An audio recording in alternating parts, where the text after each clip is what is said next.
Student welcome to OSR coaching classes YouTube channel. अगर आपने अभी तक चैनल सब्सक्राइब नहीं किया तो प्लीज़ सब्सक्राइब करिए और प्रेस करिए बेल आइकन को। आज का video lecture 12th class accountancy का रहेगा। और आज का वीडियो लेक्चर स्टार्ट करने से पहले हम लास्ट वीडियो लेक्चर्स में क्या पढ़ चुके हैं एक छोटा सा डिस्कशन करते हैं, फिर आज के वीडियो लेक्चर को कंटिन्यू करेंगे। अभी तक हमने 12th क्लास में स्टार्ट किया था, पार्ट का नाम था एनालिसिस ऑफ फाइनेंशियल स्टेटमेंट्स। तो हमने पार्ट स्टार्ट किया हुआ है एनालिसिस ऑफ फाइनेंशियल स्टेटमेंट, उसका मीनिंग आपको क्लियर है। और उसमें मैंने आपको चैप्टर स्टार्ट कराया था उस पार्ट में comparative statement and common size statements. तो हम अपने फाइनेंशियल स्टेटमेंट को कैसे कंपेयर करते हैं कंपैरेटिव के तरीके से और कैसे कॉमन साइज़ के तरीके से कंपेयर करते हैं। तो मैं अभी आपको क्या पढ़ा चुका हूँ, आपने ना स्टेटमेंट ऑफ P&L मतलब जो कंपनी का P&L होता है आपने उसको कंपैरेटिव के तरीके से कंपेयर कर लिया, जिसका नाम था comparative statement of profit and loss. आपने अपने P&L के मतलब कंपनी के P&L को कॉमन साइज़ के तरीके से भी एक तरीके का कंपैरिजन किया, common size statement of P&L। तो अभी तक हमने कहीं ना कहीं P&L प्रॉफिट एंड लॉस को कंपेयर किया है दो डिफरेंट तरीक़ों से। एक अपन का तरीके का नाम था कंपैरेटिव स्टेटमेंट ऑफ P&L और सेकंड मेथड का नाम था common size statement of P&L। अब P&L का हम दो तरीक़ों से कंपैरिजन कर चुके हैं, अब हम उन्हीं दो तरीक़ों से बैलेंस शीट का कंपैरिजन करेंगे। तो पहले आपने किसका कंपैरिजन सीखा था, P&L का, किसके तरीके से, कंपैरेटिव के तरीके से। अब मैं आपको कंपैरेटिव के तरीके से बैलेंस शीट का कंपेयर कराऊंगा। आज की क्लास में, आज के वीडियो लेक्चर में हम किसको कंपेयर करने वाले हैं, बैलेंस शीट को। अब P&L को नहीं करेंगे, P&L के दो मेथड्स से, एक कॉमन साइज से मैंने आपको कंपेयर करना सिखाया और एक कंपैरेटिव से आपको कंपेयर करना सिखाया। अब आज के वीडियो लेक्चर में आपको किसको कंपेयर करना सिखाऊंगा, बैलेंस शीट को। कौन से तरीके से, जो कंपैरेटिव का तरीका P&L में अप्लाई हुआ था वही कंपैरेटिव का तरीका बैलेंस शीट में अप्लाई होगा। और आपके पास किस टाइप से क्वेश्चन गिवन रहेगा और आपको किस टाइप से सॉल्व करना है। स्टार्ट करते हैं आज का वीडियो लेक्चर, प्लीज़ ध्यान से देखिएगा।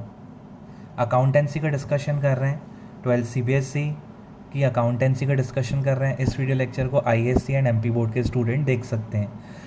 चैप्टर का नाम comparative statement and common size statement, chapter का नाम comparative statement and common size statement, ठीक है। अब आप किसका कंपेयर करने वाले हैं, क्वेश्चन की demand from the following balance sheet. क्या दी हुई है, बैलेंस शीट। आपके पास एक बहुत अच्छा फ़ायदा है कि आपको पूरी बैलेंस शीट बना के दी हुई है। और मोस्टली 90% क्वेश्चंस में, मतलब ऑलमोस्ट सारे क्वेश्चन में, एक आध क्वेश्चन को छोड़ दें तो आपको बैलेंस शीट बना के दी रहेगी, आपको उसका कंपेयर करना पड़ेगा बस। Prepare comparative balance sheet. देखो आपको कंपेरेटिव का तरीका अप्लाई करना है, लेकिन P&L नहीं, क्या कंपेयर करना है, बैलेंस शीट। आपको अब बैलेंस शीट कंपेयर करना है। अब यहाँ देखिए ध्यान से, पहले मैंने ये क्वेश्चन कवर किया हुआ है, आपको ये क्वेश्चन दिया है 2 साल की बैलेंस शीट। इस टाइप का बैलेंस शीट का फॉर्मेट मैं आपको अलग से वीडियो लेक्चर में समझा चुका हूँ। और अगर जो पहला वीडियो ये वाला देख रहा है, प्लीज़ वो पहले बैलेंस शीट का वीडियो देख ले, पूरी बैलेंस शीट समझ ले, तो उसको ये वीडियो लेक्चर समझने में दिक्कत नहीं जाएगी। देखिए पूरी बैलेंस शीट दी, आपको पता है इक्विटी एंड लायबिलिटी में हम क्या लिखते थे, शेयर होल्डर फंड, उसके अंदर शेयर कैपिटल, फिर नॉन करंट लायबिलिटी के अंदर लॉन्ग टर्म बोरिंग, फिर करंट लायबिलिटी के अंदर ट्रेड पेबल्स, फिर टोटल। ये करंट ईयर, ये प्रीवियस ईयर 19 और ये 20 का assets, non current assets, fixed asset, tangible, current asset, trade receivable, total. तो ये हमें एक बैलेंस शीट बना के दी है। आपका ये क्वेश्चन है, आपको पूरी बैलेंस शीट रेडी करके दी हुई है। आपकी डिमांड क्या है क्वेश्चन की, प्रिपेयर कंपैरेटिव बैलेंस शीट। आपको क्या बनाना है, कंपैरेटिव बैलेंस शीट। अब मैंने आपको बताया था कि है ना, मैं पार्ट का नाम है एनालिसिस ऑफ फाइनेंशियल स्टेटमेंट, और फाइनेंशियल स्टेटमेंट में दो चीज़ें कवर होती हैं, P&L और एक बैलेंस शीट। तो मैंने आपको इस चैप्टर में P&L को कंपेयर कराया, अब मैं इस चैप्टर में आपको बैलेंस शीट को कंपेयर करना सिखाऊंगा दो डिफरेंट तरीक़ों से। जो तरीके हमने दो P&L में अप्लाई किए वही सेम तरीके बैलेंस शीट में भी अप्लाई होंगे। तो आपके पास क्वेश्चन है, आपको बैलेंस शीट गिवन है, इस टाइप की बैलेंस शीट गिवन होगी, अमाउंट्स पूरे गिवन होंगे। आपको रेडी क्या करना है, प्रिपेयर कंपैरेटिव बैलेंस शीट। अब हम कंपैरेटिव बैलेंस शीट रेडी करते हैं। देखो बैलेंस शीट में वैसे करंट ईयर पहले दिया होता है, प्रीवियस ईयर बाद में दिया होता है, ये ध्यान रखिएगा और आगे देखिएगा।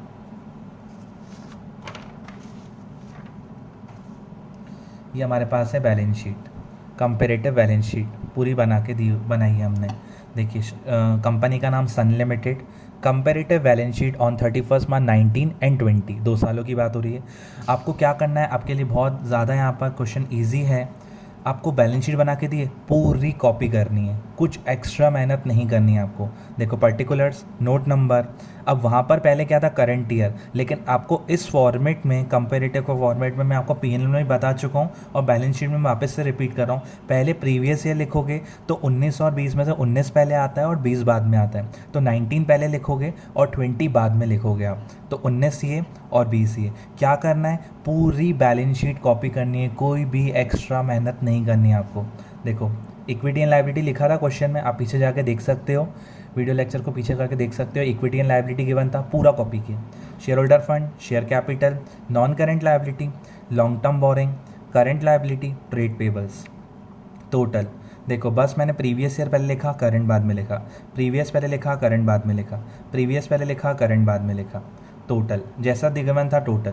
फिर एसेट्स में सेम बिल्कुल कॉपी चल रहा है, आप पीछे क्वेश्चन देख सकते हो जाके।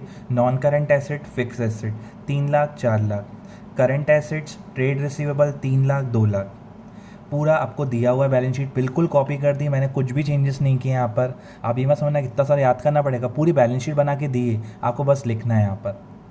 और आपको अच्छे से क्लियर है, पहले कैपिटल आता है, फिर नॉन करंट लायबिलिटी आती है, फिर करंट लायबिलिटी आती है, और एसेट्स में पहले नॉन करंट एसेट्स आती हैं, फिर करंट एसेट्स आती हैं।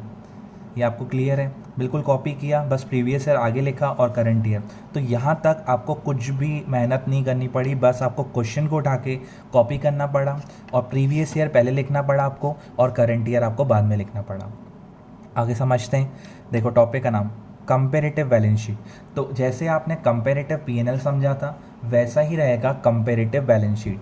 और आपने current year minus previous year करके आपने क्या निकाला था, एब्सोल्यूट चेंज, ये मैंने छोटा सा लिखा है, आपको दिख रहा होगा।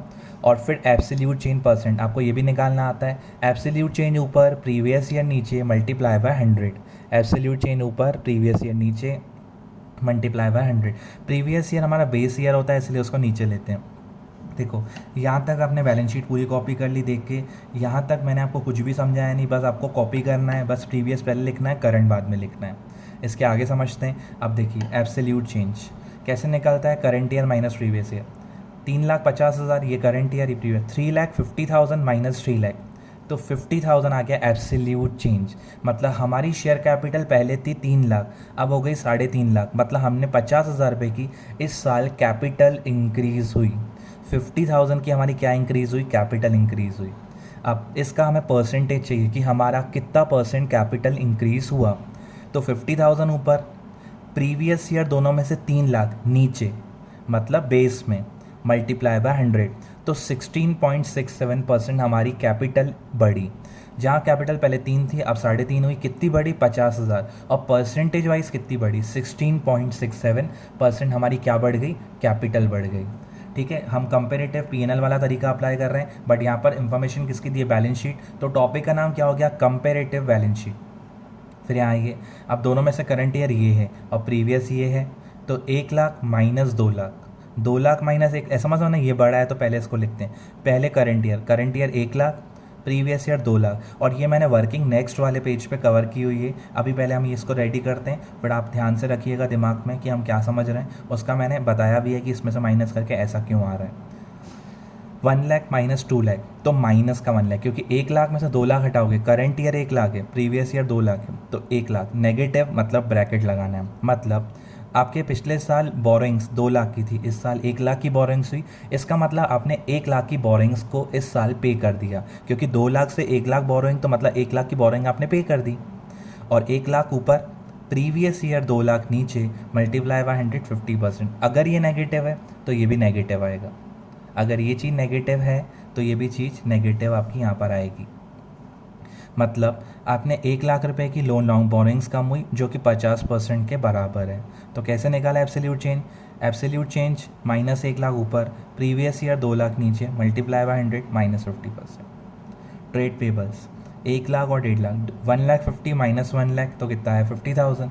50,000 ऊपर, प्रीवियस ईयर नीचे, मल्टीप्लाई बाय 100। देखो 50,000 ही एब्सोल्यूट चेंज ऊपर, प्रीवियस ईयर 1 लाख नीचे, मल्टीप्लाई बाय 100, 50%। मतलब ट्रेड पेबल्स पहले कितने थे, 1 लाख, अब कितने हो गए, 1.5 लाख। तो ट्रेड पेबल्स आपकी लायबिलिटी कितनी बड़ी, करंट लायबिलिटी 50,000, और जो कि प्रीवियस ईयर के कंपैरिजन में 50% है। आप समझ रहे हो एब्सोल्यूट चेंज कैसे निकल रहा है, current year minus previous year कितना चेंज आया, और परसेंटेज निकालने के लिए एब्सोल्यूट चेंज ऊपर, प्रीवियस ईयर नीचे, मल्टीप्लाई बाय 100। क्लियर। और ये देखिए 6 लाख माइनस 6 लाख, कोई एब्सोल्यूट चेंज नहीं तो कोई परसेंटेज नहीं। ये हमने कैपिटल हमारा बढ़ा 16.67, बोरिंग्स 50% डाउन हुई लॉन्ग टर्म बोरिंग्स, और ट्रेड पेबल्स 50% बढ़ गए। तो ये हमारा कंपैरिजन चल रहा है कंपेरेटिव के तरीके से, जैसा हमने पीएनएल में किया था सेम वैसा कर रहे हैं। यहाँ आते एसेट्स पे 4 लाख माइनस 3 लाख, 1 लाख, 4 में से 3 गए तो 1 लाख ऊपर 3 लाख नीचे, मल्टीप्लाई बाय 100 तो 33.33%। मतलब आपकी फिक्स एसेट्स पिछले साल 3 लाख थी, इस साल 4 लाख हुई, मतलब इस साल फिक्स एसेट 1 लाख बढ़ गई, 1 लाख बढ़ी, और जो कि कितना परसेंट बढ़ी, तो 1 लाख ऊपर 3 लाख नीचे, तो 33.33% आपकी फिक्स एसेट बढ़ गई।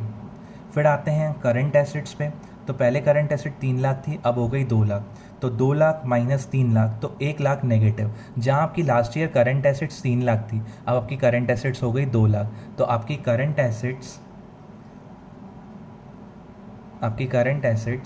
यहाँ पर 1 लाख कम हो गई। इस साल करंट एसेट 1 लाख रुपीज़ आपकी कम हो गई, क्योंकि पहले 3 थी, अब 2 minus 3 1 lakh. 1 lakh current asset कम हुई तो कितना परसेंट कम हुई, 1 लाख ऊपर 3 लाख नीचे, 33.33% आपकी करंट एसेट्स डाउन हुई। तो ये हमने अपनी बैलेंस शीट को कंपेयर किया किस तरीके से, कंपेरेटिव के तरीके से, जैसा हमने पीएनएल में अप्लाई किया था सेम है बिल्कुल, ज़्यादा मेहनत नहीं लगी होगी क्योंकि आप पीएनएल पढ़ चुके हो, और यहाँ बैलेंस शीट है। तो बैलेंस शीट आपको बना के दी थी, आप क्वेश्चन पीछे जाके देख सकते हो। बस करंट ईयर आपको आगे लिखना है, प्रीवियस से यहाँ पर एब्सोल्यूट चेंज सेम जैसे हम उसमें निकालते थे, current year minus previous year, absolute change ऊपर, प्रीवियस ईयर नीचे, मल्टीप्लाई बाय 100। और ये सारे अमाउंट वाइज कंपैरिजन है, ये सारे परसेंटेज वाइज कंपैरिजन है। ये टॉपिक का नाम कंपैरेटिव बैलेंस शीट। अब मैं आपको 1-2 कैलकुलेशन नेक्स्ट पेज में मैंने कवर किए हैं कि ये निकला कैसे। आप यहाँ पर आके, अगर किसी को डाउट है तो यहाँ पर आके देख लो आप।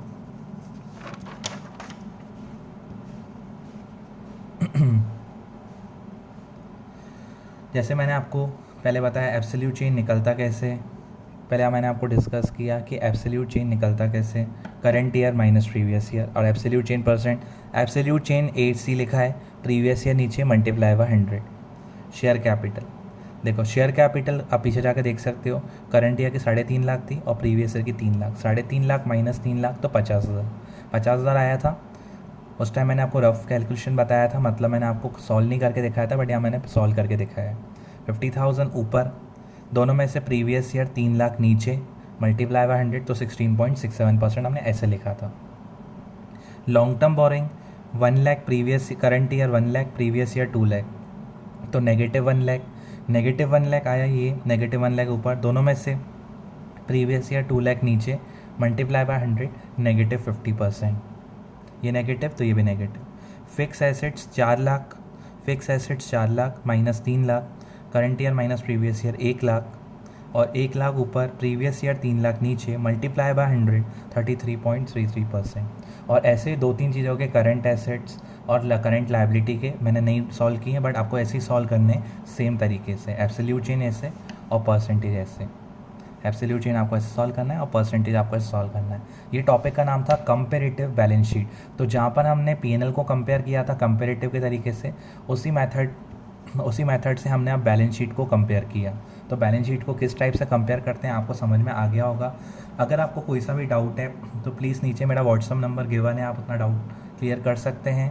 और सीबीएसई वालों के लिए 2020 के एडिशन वाली बुक का होमवर्क है question 2nd, question 3rd, question 4th और क्वेश्चन 5th। आपसे 2nd, 3rd, 4th, 5th question आराम से बन जाएंगे कंपेरेटिव बैलेंस शीट के। और अदर बोर्ड के स्टूडेंट जैसे मुझसे होमवर्क ले रहे हैं वो आप व्हाट्सएप पे कांटेक्ट करके मुझसे होमवर्क ले सकते हैं। Thank you.